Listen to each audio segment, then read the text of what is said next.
Welcome to the Real Estate Pros Show, where we interview real estate investing professionals from coast to coast, as well as the service providers that serve the real estate investing industry. Our goal is simple: share what's working now to help you improve and scale your business to the next level and meet the pros that can help you get there.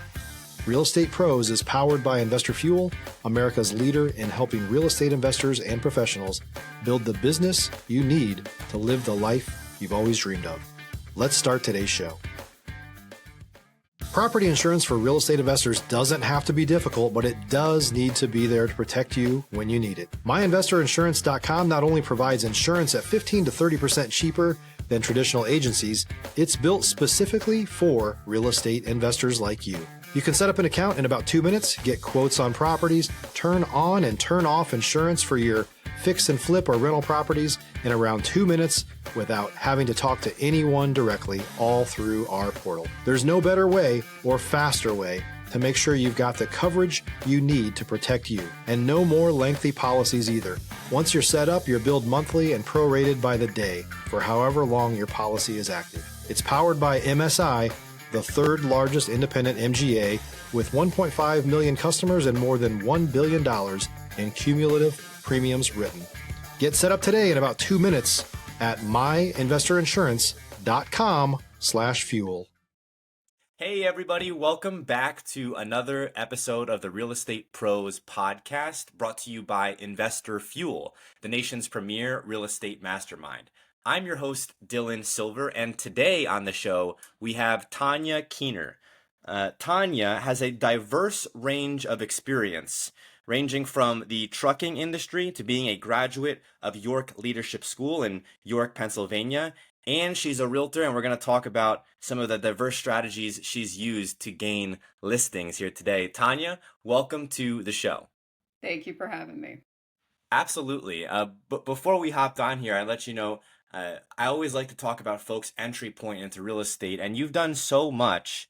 I know for many people listening, it can seem a little confusing, maybe even overwhelming. How do I get in? Do I be a realtor? Do I do wholesale? Do I join with people who are investing? How did you get in? So I was truck driving, and I felt really strong that God told me to do real estate. I couldn't see all the pieces then. I didn't know, but I knew enough with my relationship with God that I should follow that. And so I just said, okay, I told my husband I'm going to do real estate now. And I started taking the classes and got my license. So, backing up a bit, for folks who are listening and are thinking, well, I don't have a real estate background. How am I going to go do real estate? I don't necessarily know if I'm cut out for this. That's how I felt. I don't know if you felt that way when you were truck driving, but coming from my background, which was still sales, I felt like I don't really know anything about the real estate space. I don't know if I'm cut out for that. And then we were talking before we hopped on here. The test was so hard for me. It was so hard. I don't know how I passed, but I did. And I think you had maybe a similar experience. Yeah, I failed 3 times, but I'm persistent. And, I knew getting my CDL, that was hard, and I persevered through that. I failed the first driving test I took and then passed the second time. So for me, I didn't have any background in real estate either. And I was like 340 pounds. I was like at my highest weight, right? Mm. Truck driving, so I'm dressing pretty much like a dude, right? Hair crazy, and I'm thinking to myself what a realtor looks like or how they show up to present themselves. And I'm like, wow, like that is not me. How am I going to do that? But again, I just had the confidence to put myself out there. And anytime I put my, I start to do something, then I give it my all, and I've been successful. 4 years now later, came in second last year in my office. So yeah, I just trusted myself. I think it can be challenging for folks to quote unquote fail forward. And I've personally struggled with this, where you hit a roadblock and you're trying so hard to get over the hump, whether it's an exam, whether it's networking, whether it's getting into the right circle to where you could have that opportunity, and you're just trying and you're just trying and you're trying. But from hearing you talk just briefly now, it doesn't seem like you were fazed at all by the obstacles. Stop living on an island and join the #1 mastermind in America for professional real estate investors. Investor Fuel is a community of hundreds of the nation's top investors working together to build stronger businesses and better lives. In addition to the amazing community of real estate investors acting as a board of advisors for one another, Investor Fuel members have access to 100% funding on purchase and repairs for our members only, a health insurance program, and benefits and discounts that more than pays for the membership of most of our members, meaning it's actually costing you money to not be a member of Investor Fuel. If you're looking to scale your business and build a business that allows you to live the life of your dreams, please visit investorfuel.com today and book a call with our team. Yeah, I'm not someone either considered book smart, so I knew I would struggle in that area from my past. I knew like I would have challenges, but still, and it is very difficult because it's such a broad career. There's so many different avenues. The best thing is to also be in a good broker and get under the right people that'll give you that guidance, because that really helped me. Finding the right broker really, and then walking me through it all, it definitely helped me a lot getting started. To your point, Tonya, I've found that having a semi-strategic approach to networking has enabled me to be literally where I'm at today in this seat. For me, it was initially just being afraid to go to these real estate meetups and to be mingling. I felt like I'm had, imposter syndrome. I wasn't even in the space. I don't have a deal. I know nothing. Here we are talking with lenders and RMLO and agents and brokers, investors, hard money lenders. And there I was, in the car business, like, and I'm just like, I don't know what I'm doing here, but I'm trying to be in the room. And you found a broker that was able to, as you said, guide you through that process. Do you have a mentality and approach to networking, to making those relationships? And then also part B of that, how did you meet your broker?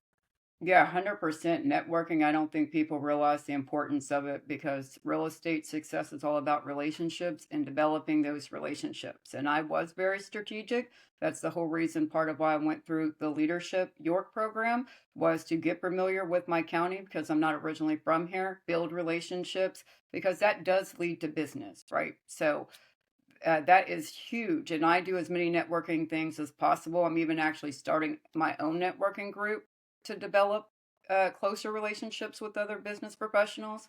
But as far as meeting my broker, I was interviewing with different brokers. All of them were telling me the same thing. They were like, "Oh, you got to be part of a team. You got to do it full time. You're not going to make it." And I was like, I knew that wasn't going to be for me. I needed to ease into it, and I needed to do it part time to get started. So when I went into Century 21, my broker was like, "Oh, no problem. We'll move at your pace, your speed, whatever you need." And I was like, "Okay, this is my broker," and I've been with them ever since. Tonya, what were some of the biggest hurdles that you faced once you joined your broker, prior to and maybe during that first couple of transactions? Yeah, so if you don't have a large sphere, which me not being from here is the case. I don't have a large sphere. I don't have family here. I don't have a bunch of friends here. So, leads, right, is difficult. And then when I got some leads, like I had 4 deals all at the same time in the beginning that just like hit me, and I had no idea what I was doing. The paperwork was like overwhelming to me. Other realtors on the other side were yelling at me. Like they would literally yell at me like, "What are you doing? This is not like," it was just crazy. The realtors, some of them can't, not friendly, right? But I persevered through it. I had help, but the paperwork was probably one of the biggest hurdles for me. I came from the wholesale space before being a realtor, and it's a very tenuous relationship between wholesalers and realtors. For folks listening, you may know this, or if you're new to the real estate space, you may not know. So when I was in Champion School in Fort Worth, they were talking about wholesalers and not the best light, not the best light. So here I was being a wholesaler, and they said, does anyone intend or know of any wholesalers? And I was kind of proud, and I raised my hand, and there was an audible gasp in the room Wow. from someone who was attesting to be a broker. And this person said, "Excuse me, are you a wholesaler?" to which I recognized, there is some level of, I don't want to say tension, but just an expected process that realtors have in interacting with the public and interacting Mhm. with wholesalers and interacting with other realtors, and in many cases unforgiving. And this didn't Yeah. even hit me fully until I sat for the exam and was studying for the exam, and I said, okay, I get it now. This is a very, very, very hard exam, and they've kind of earned maybe a right, Yeah. plus their book of business, to be a little bit uh, uh, uh, uh, maybe sometimes a diva. Yeah, I can speak to wholesaling just from my experience. In my experience, the wholesalers have not always been reputable, and I think that's why they get a bad name, right? Because Yep. I work with investors, I work with all people. But in my experience, yeah, it's not been very favorable experiences. So I think they do it to their self, They you know. do. I would say most of the time, coming from the wholesale space, people are just getting started. You're just learning. And then also you have um, many cases wholesalers representing themselves as a buyer, Hmm. which in Texas, would if you're a realtor and you're doing that, you're violating the Deceptive Trade Practices Act. But if you're an average person, there's a little bit more wiggle room, although you could still get in trouble. And so these folks are coming to sellers or they're coming to realtors and they're saying they're the buyer, but then they Right. intend to assign it. So then what happens is if you have an option period and your option period comes up and then there's no buyer, well, now that person's left holding the bag or they just cancel the contract, which is unfavorable to everybody. Yeah. But that is a strategy. Well, and the other thing is, do you find, because this is hugely, it bothers me, and I experience this often, that everything is so transactional now in real estate. Like I have buyers that I've spent weeks with, right? Did everything, got them their house, all that. They don't even do a review for me afterwards. It's like when they're done with you, they're done with you. And I find that with other realtors, with wholesalers, like there's no personal, connection anymore with us as humans and just as professionals with each other. It's just like your means to an end, it's transactional, and that's it. If you're looking for consistent, high quality leads, look no further than Investor Machine. Investor Machine isn't just another agency, it's the most sophisticated, data driven lead generation company on the planet for real estate investors, and serves the role of being not just a lead generator for your business, but a marketing partner that is helping you achieve your goals along the way. Go to investormachine.com to learn more and schedule a call with our team today.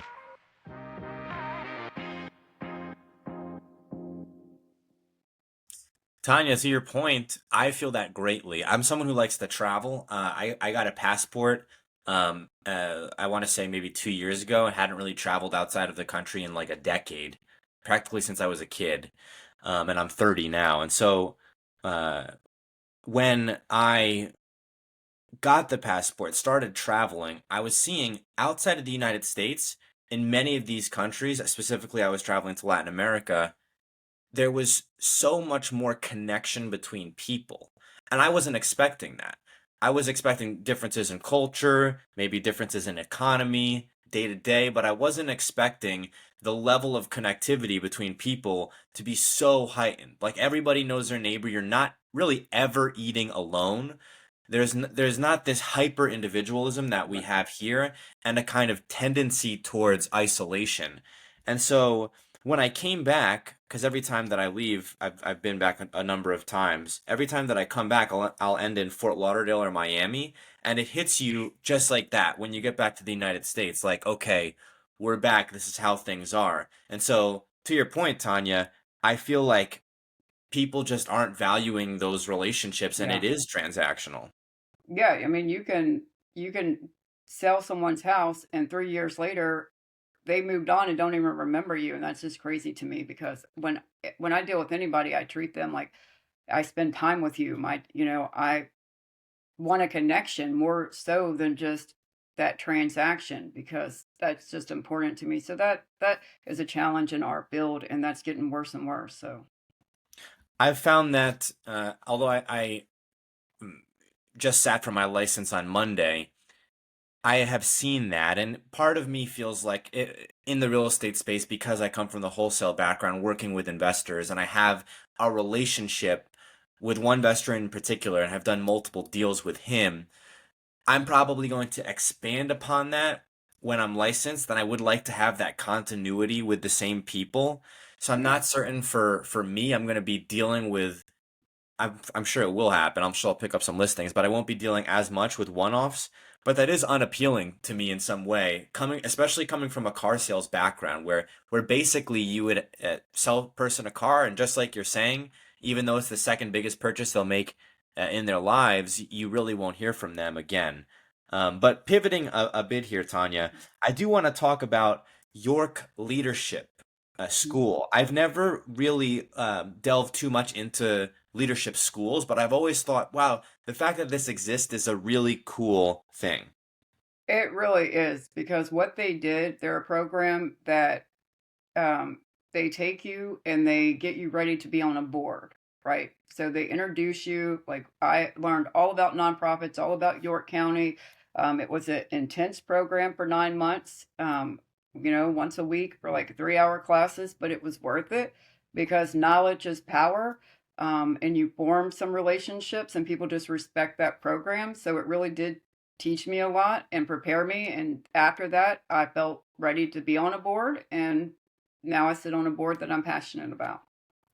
Wow. So in those classes, was it all people who are going to be on a board, or was there anybody who was there for leadership in general? So they had different um, scholarships and different things. So for our class particularly, it was for if you wanted to be on a board eventually. You don't have to at the end, but that's what you're pretty much training for. And I think that's so important because people making decisions in your community about businesses that really do affect you are the Yeah. people sitting on these boards running these organizations. Yeah, I mean, people may know this, and I've heard people say it, but I'm not sure that it's said enough. The government that affects you the most is your local government, Yes, right? And so you don't, in many cases, really put too much thought into who these people are. You might not know them, but these right. are the people that are affecting, your ordinances, your home, your transportation, maybe Yeah. even your water, right? So these are huge, huge factors in people's lives. And while you're going through York, are you at this point in time full in your real estate career, Yeah. doing deals, and how are you managing doing both? If you're a new or newer real estate investor looking to launch or grow your real estate investing business, please check out Investor Fuel Club. It's a coaching community, but unlike anything you've ever seen before. And you can actually partner with members of our mastermind from coast to coast on deals right in your market. There's no better opportunity to build a consistent business than to literally partner with pros to help you avoid costly mistakes, avoid the need for capital to do deals, and help you eliminate your fears as you're starting your business.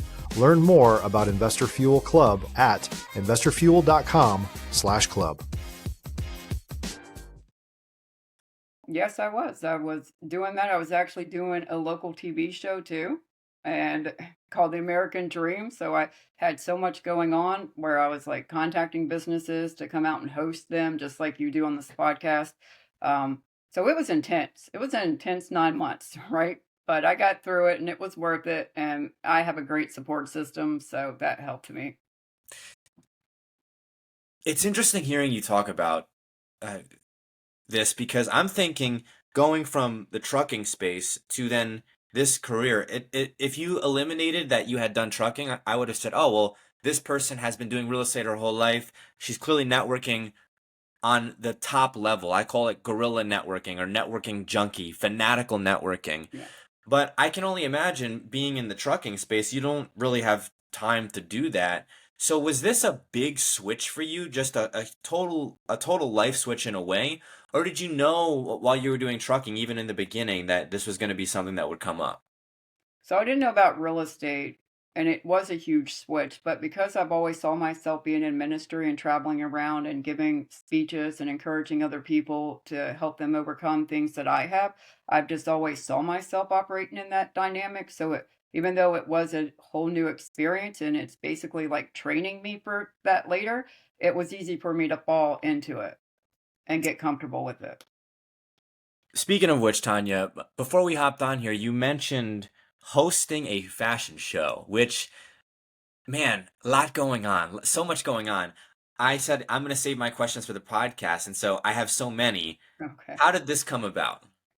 Okay, so I do workshops at a homeless shelter. I go in and teach them different things, and I formed a connection with the lady that worked there who did fashion and stuff. And we were working together on a trauma support group that I founded that I want to get started called Onions. And she came up with this idea of a way to introduce it to everybody is to put on a fashion show. I've never done a fashion show. It's pretty much out of my element, but I said, okay, let's do it. I have did a concert to raise money for Toys for Tots. I wasn't hugely successful in that, but still I'm like, let's do it. So now we're full into it and it's a lot of craziness. It's a big, big deal and stressor. My husband's going to kill me if I ever do another project, he said like this. But yeah, it's coming up on May 3rd. Wow. So I can imagine a lot of the experience that you've had leading up to this point have enabled you to be agile enough to put on a show like this, but also you can't do it without the people that you know. Yes, and so for me, the benefit, part of the benefit of being a realtor is people want to do business with you. People want to sponsor things to help you for that connection. So I had learned early on, like call up people if you need something. You're doing an event, call them up, let them sponsor it, and cover the cost. And I've been successful with that. Also, I've always sat down with anybody I work with. Like if I'm going to send you leads, I want to know who you are. I want to know that we align, right? And I want you to know that it's reciprocal. I don't want to send you business. I learned this early on too, like just sending leads to a mortgage lender and getting nothing in return. I said, I'm not going to do that. Like if I want to know you and if we're going to have a business partnership, I want to get something out of it. So, and I learned also how to pick up and get the government officials involved. Like I spent the day with the mayor when I was doing that show. The senator is coming to the fashion show, so I know my officials. Also, York leadership helped with meeting those people too. So I put it all to use. This is such a tricky and sometimes people avoid it, specifically in the investor space, which I'm a part of. There's kind of idea that investors are butting heads with city officials, that zoning and different types of permits that they may need in certain circumstances can be frustrating. But I was sitting in on a podcast where an investor spoke about building a relationship, just like you would want to nurture a seller if you're an investor and you're trying to buy their property, or if you're an agent and you're trying to get a listing, nurturing that relationship. Yeah. And this gentleman was saying he did really the same thing with the city officials. And everyone who is sitting in on the podcast thought, wow, that's probably what we all should be doing. I agree. Like, I know we can't talk about politics and real estate. You can't be one side or the other because, right, it causes problems. But knowing your city officials, forming those relationships is the only way you really will get anything done on a bigger scale, especially if you are trying to make a difference and, have a positive impact on the community. When you're doing all these things, right? You're going to York leadership, then all the while you still have a passion. You mentioned for the support groups, hosting a fashion show. You're still selling real estate during this time, I imagine. Do you have any feedback for folks who, like many of us, are not sure how they can fit real estate into their lives? Right. Yeah, it's difficult. I worked so hard though in the first couple of years to put in a structure for how I was going to run and operate my business. That's what's really carried me over. And because I have focused on listings for like a year straight and got so many listings, it kind of allows me now to kind of let the work just come in, right? Because people are calling me, and if you get under contract, it's because I have that listing. So it's kind of less work for me on trying to get new leads currently because I have listings. And then that also brings other business. People are calling you, oh, that property is not available, but let me help you with this property. So it is uh, difficult, but it can be done. And you just have to have a structure in place, a business plan and model, and work that plan. Speaking of which, Tanya, before we hopped on here, you mentioned uh, cold calling $1 million listings, which I said to you, and I put the smile on my face because I love, love, love cold calling because came from the wholesale space, right? That's what you got to do. Yeah. How did you get the idea to cold call $1 million listings? Did you see anyone else doing that? No. And how did it go for you? Nope, no one else was doing it. No one else is still doing it out of like that I'm familiar with because they all thought like, wow, how'd you get these listings and you really called somebody? I mean, people are people. I'm a person, they're a person. They have their property. Usually it's expired leads, so I'm going to call you. So I just said, yeah, I'm not going to limit myself.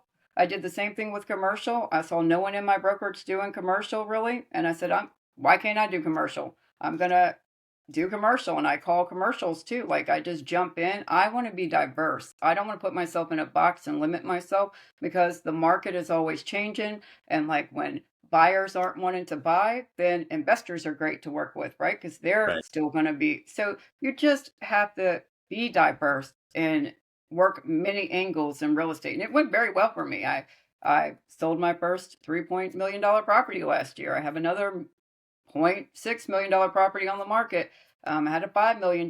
This is all from just picking up the phone and calling these people and having conversations. So when you said the first one that was over 1 million was 3 million. Yeah. So you went, I'm assuming average, I don't know what the average out there, but maybe somewhere around 500,000. Is that what the average home? Yes. So you Yes. went from 500,000 to now more than 6 times that to over 3 million. Was that a wow moment for you in your life when that deal closed? Was that unbelievable, like almost out of body? Oh yeah, that was huge. And that deal had problems, so we weren't sure at one point if we were gonna get there. So it was very stressful, and we did do it, I worked very hard on that deal, and when I got there, it just was so rewarding. But I know this might sound crazy, but what's more rewarding to me is when I have somebody that comes from um a background of where they can only afford maybe like $110,000, $120,000 house. They're first time home buyers. They don't have, the best background, but they've overcame challenges. When I get them to closing and I help them, that actually is more rewarding for me to be able to participate in that because it's such a life-changing experience for them. That's really true. And speaking for younger millennials, Gen Z, there is unfortunately a lot of pessimism that, will we be able to buy homes? Will people in their early 20s, what's going to happen? Because we just see the price going up and up and up, which of course benefits people who have equity in their house. But uh, what advice would you have for those first time home buyers who may be struggling with how are they going to do this? Yeah, so it's so important to have professionals helping you. A lot of people start looking for houses before they even know what they can qualify for. It's important to connect with a reputable lender that cares about you because they are going to walk you through what you need to do, not someone that's just going to cherry pick and, oh, you have great credit, I'm going to help you. No, someone that's going to say, okay, you have some challenges. This is what we need to do to get you there. And they're going to walk you through that. They're going to give you the guidance. It's so important because a lot of people think they want to clear up their credit and they go about it the wrong way with things that don't even help them. And I was one of those people years ago. I got income tax, right? I thought, oh, I'm going to pay off all this debt and it's going to be great. It did not help me one bit because I didn't understand how to do it the right way. Now I do. So it's just so important. Connect with a good lender, connect with a real estate professional, and listen to what they tell you. They're going to get you there and they're going to protect you if they're doing their job. And it's very important. 100%. There's so much that we could probably dive into that in a whole podcast. the idea of finding the right people to help someone who's a first time home buyer who, might not have any other way to get the knowledge. You would think with all the information that's out there on the internet that you would easily be able to find some of this, but shockingly you can't, and oftentimes it's the wrong information. Yes. But Tonya, I do want to ask you, you're doing so much. Where do you see the conglomeration of all this taking you between the real estate, the fashion show, your leadership background? Where do you see yourself in the next year and a half, 2 years? So I'm still building my business. 4 years in, it's not enough to really be super established the way that I want to be and to be having the referrals come in like I would like, and that's okay because I have patience. But I'm still building my connections. I'm nowhere near there, but the more that I reach out and connect with my community and do things to be involved, the more I know that it's going to transpire into me being successful on both levels, real estate, as well as my passion to make a difference. So I see myself in a couple of years, hopefully establishing my nonprofit that I want to do. So that would be the goal, but still doing real estate because I do love it. I love the diversity and I love what all it brings into my life and all the people I get to deal with. What real estate taught me, Tonya, so far, and my journey is really just beginning, is the power of asking. Now, when I first started, I wasn't really accustomed to being able to get coached or have influential people give me feedback. That was very uncommon. What I've seen, oddly enough, and I've talked with a number of people who've echoed this, is that in the real estate space, sure, you'll have some people who are a closed door and you can't get information out of them, but you have so many other people who, just like you, are wanting to scale, and they remember being at the beginning, which wasn't that long ago in many cases, and they see in me or in someone else, hey, that kind of reminds me of that version of myself. And so when I come up to them and ask them kind of a basic question, like for instance, how did you get your first assignable contract? Or what made you decide to get a real estate license? And they're a broker, right? I get all different types of answers, but it's more or less an open book. Yeah, I love that. I mean, everybody has a story, right? And there's so much different people that you meet and you connect with and you can learn from. So you have to just take advantage and absorb it all and put yourself out there. Absolutely. Tonya, we are coming up on time here. Where can folks go to get a hold of you? Okay, so you can call me, right? One thing that people credit me on is I always answer my phone or I'm calling you right back, right? So 443-466-6462. I mean, I guess I can type that in somewhere. Or you can go to my website, Tonya Keener Realty. Find me on Google. I work with Century 21 Core Partners, so I'm accessible. Look, folks, if you're in the Pennsylvania area, specifically York, Or Maryland. Maryland too. That's right. We didn't even delve into that. Maryland or Pennsylvania. Reach out to Tonya. She can be an excellent resource anywhere from $1 million listings to even being a first-time home buyer. She can be an excellent resource there for you. And so that wraps up another episode of the Real Estate Pros podcast by Investor Fuel, the nation's premier mastermind in the real estate space. I'm your host, Dylan Silver, and thanks for tuning in. Thanks, Tonya. Thank you. Thanks for joining us for today's Real Estate Pros show. You can learn more about the amazing benefits of the Investor Fuel Mastermind community, including surrounding yourself with hundreds of other rock stars, 100% financing for your deals, and members-only discounts from vendors you're likely already using that, as a member of Investor Fuel, will save you more than the cost of your membership. Visit investorfuel.com to learn more. If you're interested in joining us as a guest of this show, please visit investorfuel.com/pros to apply. You can also check the show notes for access to free resources, how to get access to world-class lead generation, and much more. Don't forget to subscribe so you never miss another episode. Have a great day. We'll see you on the next show.